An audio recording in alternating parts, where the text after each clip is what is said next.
kubaleke ngani ukuthi sihlale sibe nosuku lokuqwashisa ngalolu hlelo olufana nalolu lwabantu abasuke bengezwa? Kubaluleke kakhulu ngoba abantu abanenkinga zokuzwa izinto bengagwemeka. So ukuba nosuku lokuqwashisa lusinikeze opportunity yokuthi sikwazi ukuqwashisa abantu ngezinto abangayigwema engadala ukuthi bagcine bengasezwe endlebeni. Kusukela kumama ukhulelwe ingane, izinto angazenza ukugwema ukuthi ingane izalwa ingezwa, umuntu umuntu omusha, abantu abadala, amakhehla nezalukwazi. So lolu suku lusinikeza leyo platform ukuthi sikwazi ukuthi sikhulume ngalezi zinto abangazenza ukugwema ukuthi bagcine bengezwe endlebeni.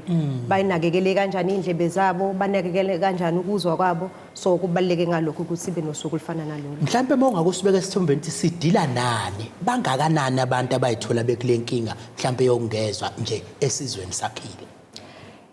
Angisho ukuthi ama-estimates akhona, asinayo i-prevalence KZN we South Africa. Okay. But sinama-estimates akhona ukuthi kungenzeka kube abantu abakangaka. I-estimates esakhona ephume ngo-2021 kwi-World Hearing Report iveza ukuthi la eSouth Africa kunabantu abawu-12 million abanohlobo oluthile lokungezwa endlebeni zabo. Okay. Also i-hearing bafaki njalo bekuthiwa bayachwenza emakhaya ukuthi akagezwa lo, sisho laba bangezwe emadlebeni. Laba bangezwe emadlebeni abahambile bayotestwa kwa-confirma ngempela ukuthi abeze endlebeni.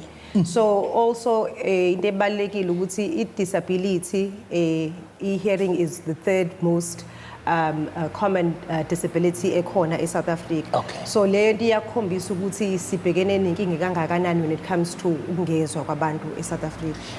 So even nama-stats besikhuluma ngawo, isakhona i-opportunity yokuthi sikwazi ukuthi sithole ilento iy'namba ezoveza ngempela ukuthi bangakanani abantu eSouth Africa, ngoba lokhu siyaqagela nje. Kungenzeka ukuthi bangaphezulu kwalokho, kungenzeka ukuthi bangaphezulu kwale namba engiyishoyo. So izinto ezifana no-research kanjena zibalulekile ukuthi kwenziwe ucwaningo, akhona ama-opportunities futhi okwenza lokho ukuthi sithole ngempela ukuthi iy'namba zabantu abangezwa la eSouth Africa bakangakanani.